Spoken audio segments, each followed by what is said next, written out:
No, it's funny because I was just watching some of your stuff from FCW, and the traits that you had, black hair, they kind of get, that's very similar to what they gave to Aksana. And the fans kind of, didn't really care about Aksana because Aksana, wasn't kind of over the fans. You were over like hell with the fans. Was it kind of, about you being in that role? Well, I got myself over with the fans, and at the end of the day, there's a lot of politics going on backstage.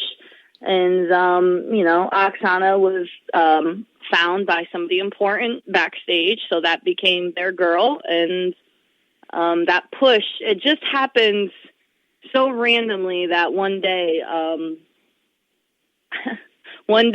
I pitched a storyline that I had spent time writing, a very long time, and I had my jet black hair with bangs, a black cat suit on, which people can remember in FCW days and see pictures. And I was the general manager of FCW, so it only made sense. And I wrote and pitched a storyline of going up to SmackDown and seducing Teddy Long and eventually trying to take over SmackDown. And when I pitched that storyline to the writers and the boss man, I had to cut a promo, I had to have a match and pitch the storyline. Within 24 hours, the very next day, I walk in to FCW and I'm sat down and I'm told that I have to change my hair and my entire look. And I asked why, and they said it was too similar to Aksana's. Well, you got to remember, the day before that, she was bleach blonde, playing the Aksana kind of ditzy, hosting her Aksana show.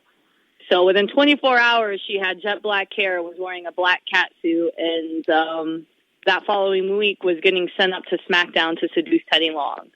So call it what you must, but it was definitely very, very, very extremely similar to what I wrote and what I pitched. And then after that, I was asked to actually help her with her promos. So it was a pretty good shot and slap in my face, which I got back up. I changed my hair. I changed my outfit, which I ended up wearing the black, full piece garter outfit, which ended up being my main one. And I changed everything, and I did what I have to do to make myself different once again. That's happened on more than one occasion where my stuff and the stuff I've written and pitched, and I'm not the only one in the business that happens to, but that was pretty blunt and obvious, to the point where when I walked into the arena of FCW, the boys kind of went silent and were just staring at me because they knew it's pretty obvious when everyone else knows, what just happened. So they stole your idea and then asked you to help her do promos. Yeah. So that was the starting point of my, okay, Karlee, at that point in time, I was probably 3 years in, trying to get on the road full time, doing what I have to, being original, like I'm being told. And I love writing. I loved promos, weekly. I was nailing them, and I was trying to do everything possible to make myself stand out from the other girls, which I thought I was doing. And at that time, I was like, you know what? If this is going to keep happening to me, I'm not what they call in WWE a yes person. If you're the yes man, you're good, but I'm not a doormat.